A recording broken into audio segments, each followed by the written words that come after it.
The autumn rain drummed against the windows of Maple Street Café in downtown Portland, Oregon, creating a rhythmic backdrop to the early morning rush. The scent of freshly ground coffee beans mingled with the aroma of cinnamon rolls warming in the display case. At 6:15 a.m., the café was already bustling with commuters grabbing their daily caffeine fix before heading to their offices in the Pearl District.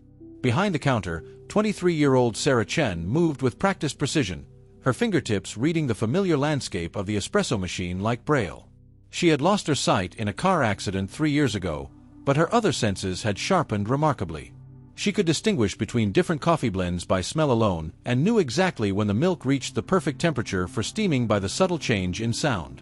"Morning, Sarah," called out Mrs. Patterson, a regular customer who owned the flower shop next door.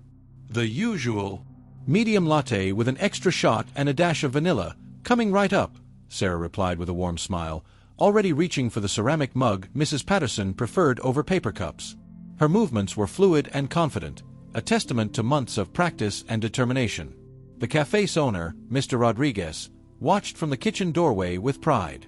When Sarah had first approached him about working there, he'd been hesitant. Not because of her blindness, but because he wasn't sure how customers would react. Within her first week, however, Sarah had proven that her disability was no barrier to excellent service. In fact, many customers specifically requested her help, drawn to her genuine warmth and the care she put into every drink. As the morning rush began to wind down around 9 a.m., Sarah noticed the familiar sounds becoming quieter. Fewer footsteps on the worn wooden floors, less chatter from the small tables scattered throughout the cozy space.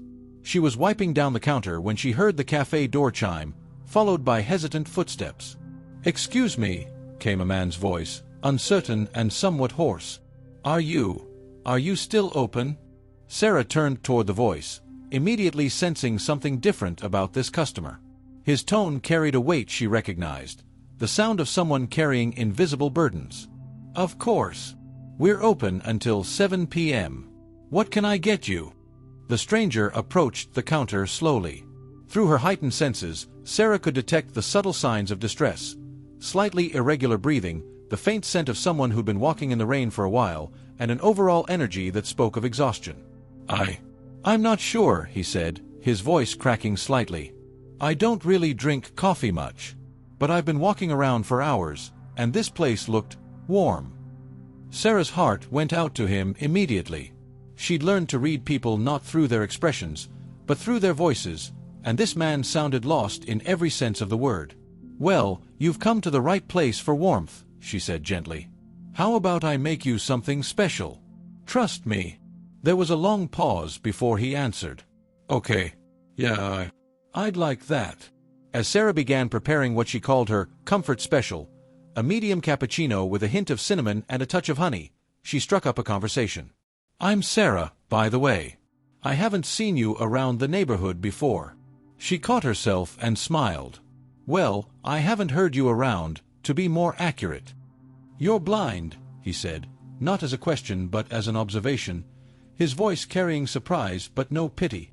3 years now," Sarah replied matter-of-factly as she steamed the milk to the perfect microfoam consistency. "Car accident. But don't worry, I make better coffee now than I did when I could see. My other senses have gotten pretty sharp." "I'm David," he said quietly. "David Martinez. And I'm sorry about your accident." "Thank you, but there's no need to be sorry. We all have our challenges, right?" Sarah's voice was kind but not patronizing.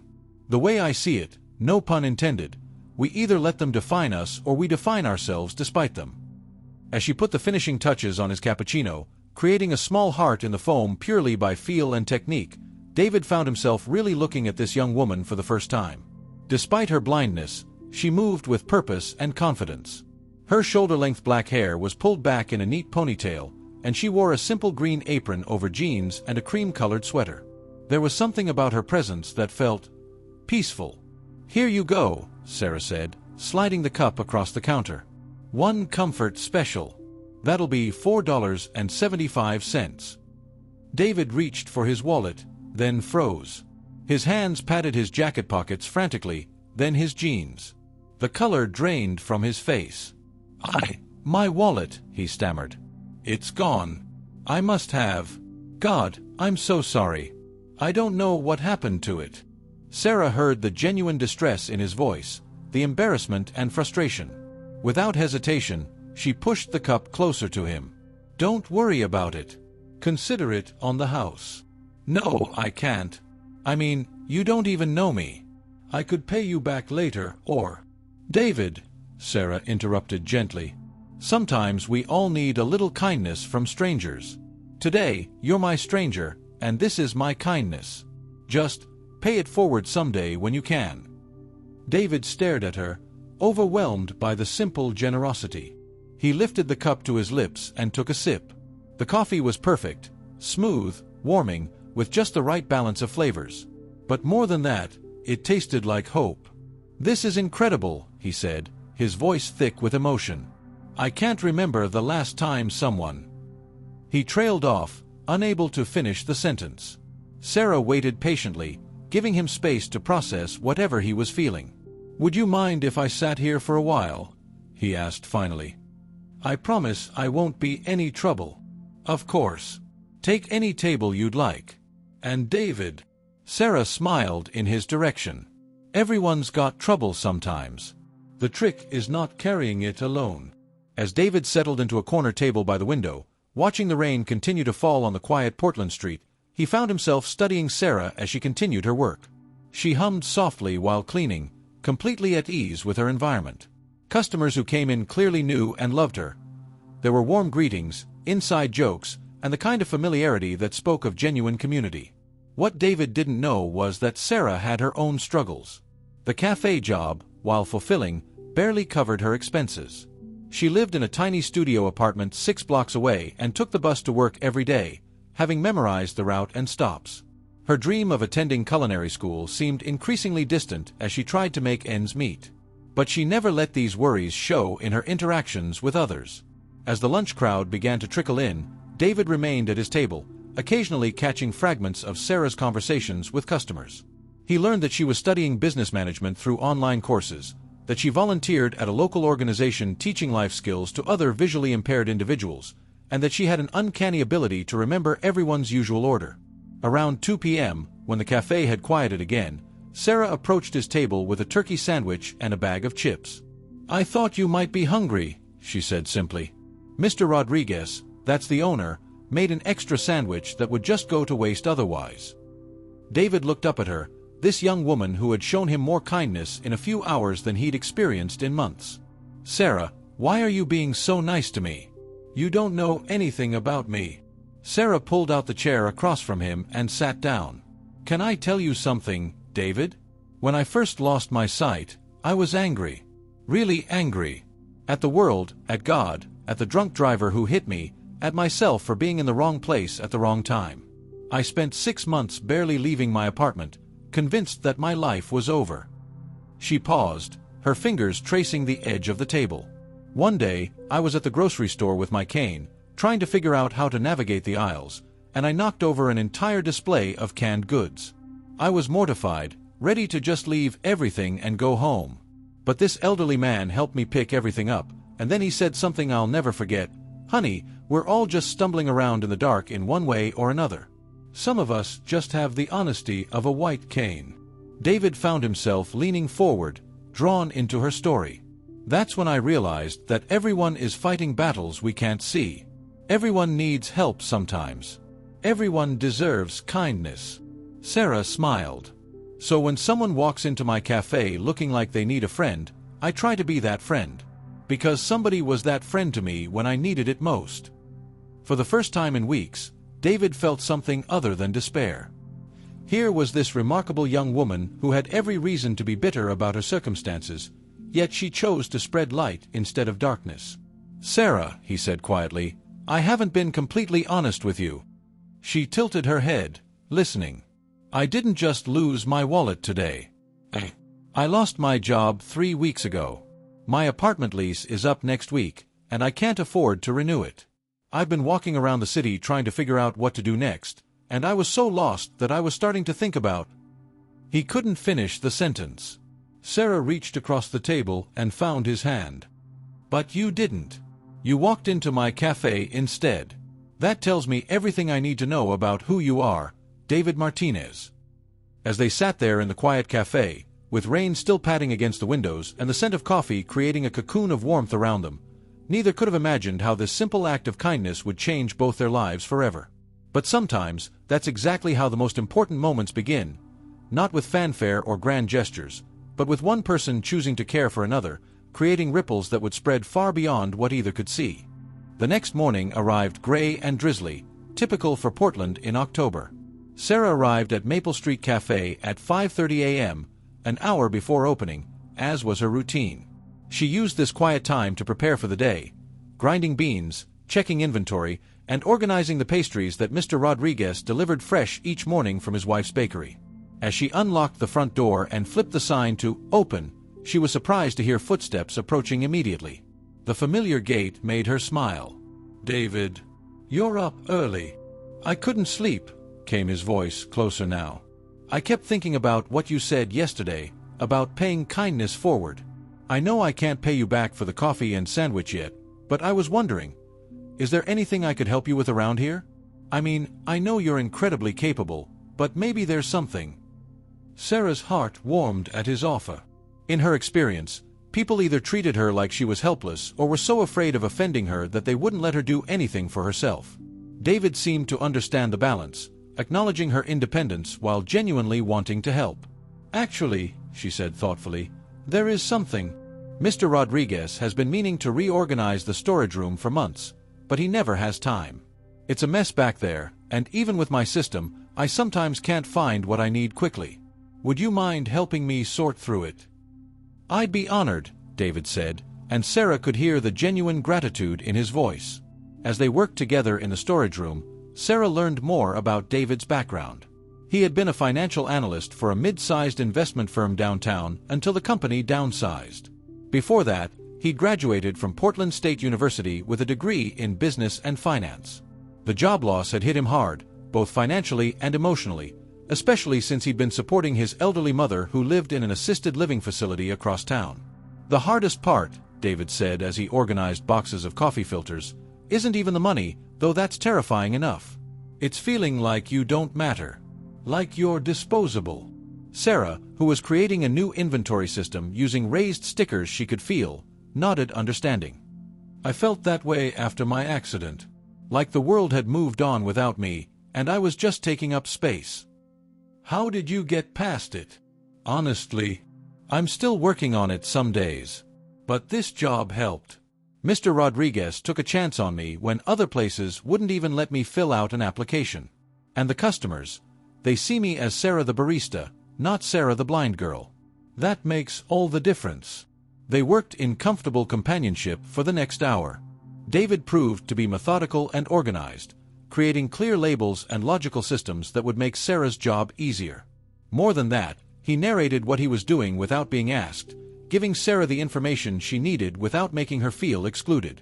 As the morning rush began, David moved to a corner table with a notebook he'd brought, working on job applications and making phone calls to potential employers.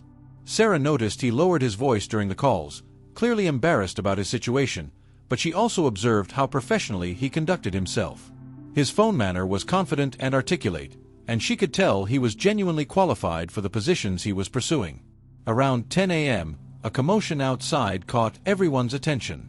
Sarah heard raised voices and what sounded like a minor car accident, the screech of brakes, the crunch of a small impact, and then angry shouting. "Looks like someone rear-ended that black BMW," David said, looking out the window. "The driver's getting out, and he looks furious." The cafe door burst open with such force that the chimes sounded more like an alarm. Heavy footsteps crossed the floor, accompanied by the voice of a man clearly in a rage. "This is unbelievable! Do you know who I am? I don't have time for this incompetent nonsense." Sarah approached the counter cautiously. She could sense the man's agitation radiating from him like heat. "Sir, can I help you with something? Maybe a cup of coffee while you deal with whatever's happening outside." "Coffee?" the man snapped. "I don't need coffee. I need people to do their jobs competently. I need my morning to not be ruined by idiots who can't drive." Despite his harsh tone, Sarah maintained her calm demeanor. I understand you're having a difficult morning. Sometimes when everything goes wrong, a small comfort can help reset the day. What kind of coffee do you usually drink?" The man seemed taken aback by her serene response to his outburst. For the first time, he really looked at her, noticing the way she oriented herself by sound rather than sight. I don't usually," he stammered, his anger deflating slightly. "Look, I'm sorry. I shouldn't be taking this out on you. I don't even drink coffee." "That's okay," Sarah said warmly. "How about I make you something mild? A latte with some vanilla? Sometimes when we're stressed, sweet things help more than we expect." From his corner table, David watched this interaction with growing admiration. Even faced with an angry stranger, Sarah remained patient and kind. She seemed to have an instinct for defusing tense situations simply by treating people with dignity. The man, tall, probably in his 50s based on his voice, wearing what sounded like expensive shoes on the wooden floor, gradually calmed down as Sarah prepared his drink. Her movements were steady and sure, and there was something almost meditative about watching her work. "Here you go," she said, sliding the cup across the counter. "One vanilla latte. And really, don't worry about the rough morning. Tomorrow's a fresh start." The man took a sip and looked surprised. "This is really good. Really good." He pulled out his wallet. "How much do I owe you?" $4.25, Sarah replied. As he handed over a $20 bill, he said, "Keep the change. And thank you. You didn't have to be kind to me after I came in here like a hurricane." "Everyone has bad days," Sarah said simply. "The trick is not letting them define us." After the man left, David approached the counter. "That was incredible. I've never seen anyone handle an angry person like that." Sarah shrugged modestly. When you can't see someone's facial expressions, you learn to listen to what's really behind their words. He wasn't really angry about the car accident. He was frustrated and overwhelmed. Sometimes people just need to feel heard. What neither Sarah nor David realized was that the man who had just left was Marcus Blackwood, one of Portland's most successful real estate developers and investors. As he sat in his car, sipping the latte and waiting for the tow truck, he found himself thinking about the young woman in the cafe. Her grace under pressure and natural business instincts had impressed him more than most of the executives he dealt with daily. Later that afternoon, as David prepared to leave the cafe, he approached Sarah with obvious reluctance. "I hate to ask this, but would it be okay if I came back tomorrow? I'll be out of your hair soon. I have a promising interview on Friday, but being here, having somewhere to go." "David," Sarah interrupted gently, "you're not in my hair. You're welcome here any time. Besides, Mr. Rodriguez was thrilled with how organized the storage room is now. I think he'd hire you himself if he could afford another employee." As if summoned by their conversation, Mr. Rodriguez emerged from the kitchen. A stocky man in his 60s with graying hair and flour-dusted apron, he had the kind of face that naturally smiled. "Sarah's right, you know," he said to David. "I haven't seen that storage room so organized since we opened 5 years ago. You have a good eye for systems."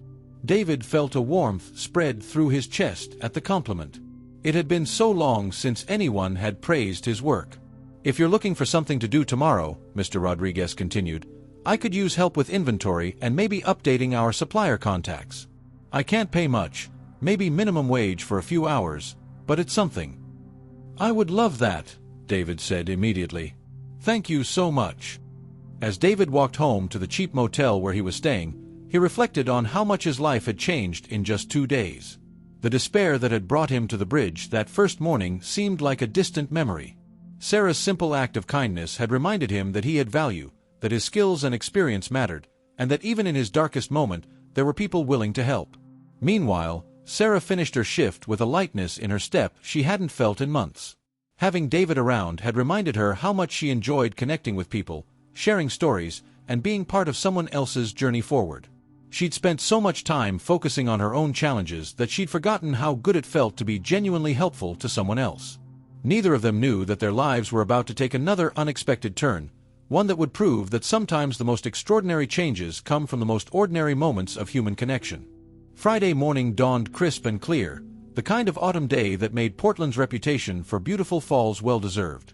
The trees lining Maple Street were ablaze with gold and crimson, and for the first time in weeks, genuine sunlight streamed through the cafe windows. David arrived at 7 a.m. sharp, wearing his one good suit for his 2 p.m. job interview.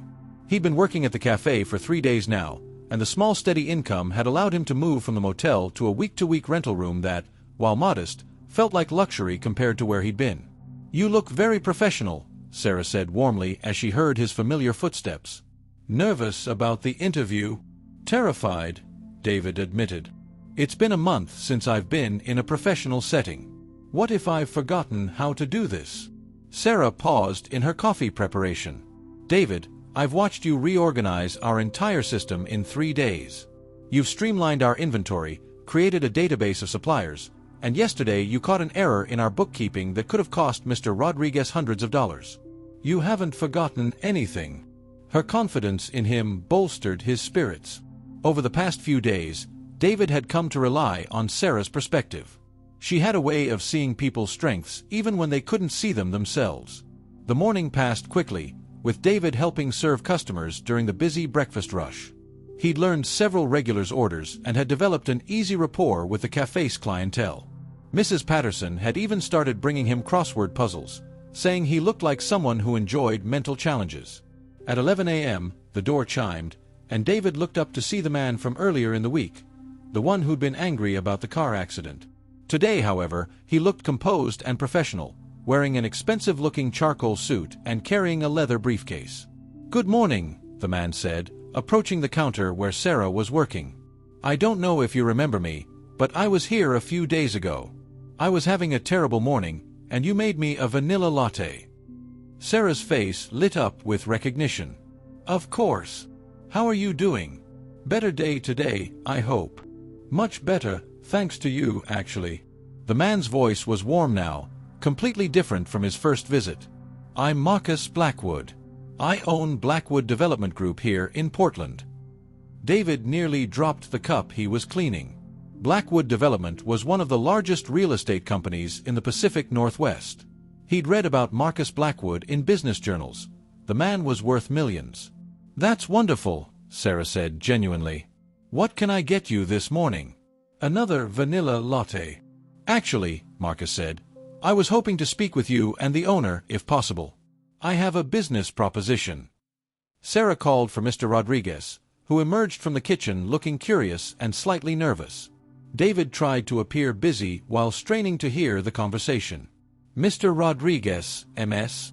Marcus looked at Sarah questioningly. "Chen. Sarah Chen. Ms. Chen, I've been thinking about this cafe all week. The location, the atmosphere, the service. It's exactly the kind of authentic neighborhood business that makes Portland special. But I imagine running a small cafe has its challenges." Mr. Rodriguez nodded cautiously. "It's not easy, especially with rising rent and supply costs." Marcus opened his briefcase and pulled out some papers. "I'd like to make you both an offer. I'm developing a new mixed-use complex in the Pearl District, retail spaces on the ground floor, residential units above. I want Maple Street Café to be the anchor tenant." Sarah and Mr. Rodriguez exchanged glances, both clearly stunned. "The space would be 3 times larger than this," Marcus continued, "with modern equipment, better accessibility features, and a 15-year lease at below-market rates. In exchange, I'd need you to maintain the same quality and atmosphere that makes this place special." "Mr. Blackwood," Mr. Rodriguez said slowly, "that sounds incredible, but I'm not sure we could handle the expansion. The startup costs alone." "That's where the second part of my offer comes in," Marcus said, turning to Sarah. "Ms. Chen, in just a few minutes the other day, you demonstrated better customer service and business instincts than most MBAs I work with. I'd like to offer you a partnership in the expanded cafe. I'll provide the capital for equipment and renovation. You provide the expertise and management." Sarah was speechless. David watched from across the room, his heart swelling with pride and happiness for her. I don't understand," Sarah said finally. "You want me to be a partner? But I'm just a barista, and "You're not just anything," Marcus said firmly. "You're someone who turned a stranger's worst morning into something bearable with nothing but kindness and skill. You're someone who sees potential in people, I watched you interact with customers, and they all leave here feeling better than when they arrived. That's not just coffee service, that's leadership." David couldn't contain himself any longer. He approached the group, his professional interview composure forgotten in his excitement for Sarah. "Excuse me," he said. "I'm sorry to interrupt, but Mr. Blackwood, you should know that Sarah is amazing at this. She's studying business management, she's already improved the systems here, and she has ideas for expanding the menu and creating community programs. If you're looking for a partner, you couldn't find anyone better." Marcus looked at David with interest. "And you are?" "David Martinez. I've been helping out here this week." "David," Sarah said warmly, "you don't have to." "Yes, I do," David interrupted gently. "Sarah, you took care of me when I had nothing to offer in return. You saw something worth investing in when I couldn't see it myself. Now someone's offering you the chance you deserve, and I want to make sure they understand what they're getting." Marcus studied David thoughtfully. "Mr. Martinez, are you by any chance looking for work? Because what I'm proposing would require someone with financial and operational expertise to help manage the expansion." David's eyes widened. Yes, actually. I have a background in financial analysis and business operations." "Then let me make this a three-way conversation," Marcus said. "Sarah, what do you think about having a business partner who understands the numbers side while you handle the customer experience and operations?" Sarah was quiet for a long moment, processing the magnitude of what was being offered. Then she turned toward David, her face radiant with possibility. "David, do you remember what I said about paying kindness forward?" "Yes. I think this might be bigger than either of us imagined." Over the next hour, the four of them sat around one of the cafe's small tables, sketching out plans for what would become the new Maple Street Café. Marcus's vision combined with Sarah's understanding of customer needs and David's business acumen created a synergy that surprised them all. The new location would feature an expanded coffee bar, a small bakery section, space for community events, and, at Sarah's suggestion, a training area where visually impaired individuals could learn barista skills. David proposed a business model that would make the cafe profitable while maintaining its community focus, and Mr. Rodriguez would oversee the food preparation and maintain the authentic atmosphere that made the original cafe special. "There's one more thing," Marcus said as they wrapped up their initial planning session. "Sarah, that first day when I came in angry and frustrated, I was coming from a meeting where a deal had fallen through. I was questioning whether I was making a difference with my work, whether any of it mattered. You reminded me that how we treat people matters more than anything else we accomplish." He paused, then continued, "I've been successful in business, but I've never felt as proud of anything as I am of this idea. This isn't just about expanding a cafe, it's about creating something that proves business can be a force for good in the community." As David prepared to leave for his interview that afternoon, Sarah walked him to the door. "Are you still nervous?" she asked. David considered the question. "You know what? I'm not. Whether I get this job or not, I know I'll be okay. We'll be okay. A week ago, I thought my life was over, and now I'm planning to help run a business with the most remarkable person I've ever met." Sarah smiled. "I keep thinking about that first morning when you came in looking lost. If someone had told me that the sad stranger who couldn't pay for his coffee would end up becoming my business partner, I would have thought they were crazy." "Maybe that's how the best things happen," David said. "When we stop trying to control everything and just focus on being kind to the next person who needs it." As David walked toward his interview, he reflected on the week that had changed his life. He'd learned that sometimes rock bottom becomes the foundation for something better, that kindness has a way of multiplying when you least expect it, and that the most important business skills, integrity, empathy, and genuine care for others, can't be taught in any classroom. Sarah stood in the doorway of the cafe, feeling the warm afternoon sun on her face. In a few months, this little cafe would be transformed into something bigger and better, but its heart would remain the same.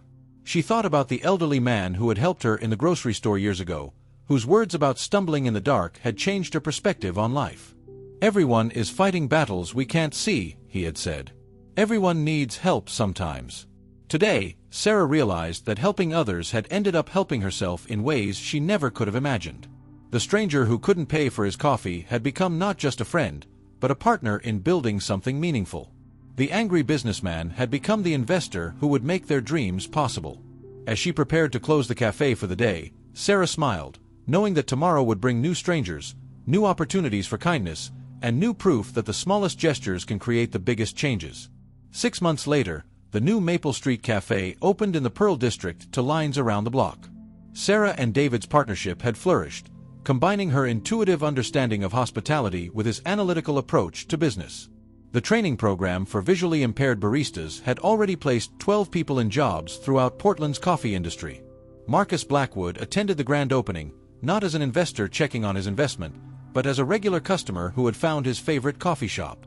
Mr. Rodriguez beamed with pride as he watched the expanded operation serve 5 times as many customers while maintaining the warmth and community spirit of the original. But perhaps the most meaningful moment came when a young woman entered the cafe, looking lost and overwhelmed, clearly down on her luck. Without hesitation, Sarah approached her with a warm smile and asked, "What can I get you? And don't worry about payment right now. Consider it an investment in your future." Because sometimes, that's exactly how the most important stories begin, with one person choosing to care for another, creating ripples of kindness that spread far beyond what anyone can see.